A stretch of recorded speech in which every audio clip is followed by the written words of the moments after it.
Une boîte aux lettres condamnée et des grilles fermées.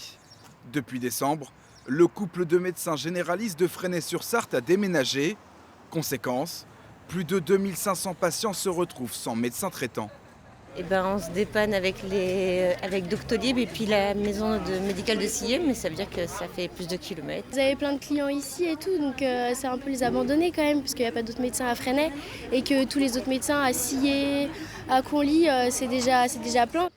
Pour s'installer dans un autre désert médical, les sexagénaires ont empoché une subvention de plus de 94 000 € aux grandes dames de la maire de la commune. Ce qui me choque, c'est qu'on part d'un territoire sous-doté, on va dans un autre territoire sous-doté à 250 km à peine, et qu'on puisse toucher une aide quand on est senior, c'est-à-dire quand on a passé toute sa carrière et qu'il ne nous reste plus que quelques années. Là, c'est un peu l'effet d'aubaine quand même.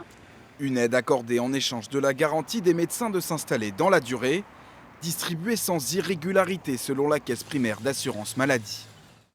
La réglementation a été respectée à la lettre dans cette affaire. C'est la liberté d'installation des médecins qui prime et la prime d'installation existe pour tout médecin qui s'installe dans une zone sous-dense, quelle que soit sa région d'origine.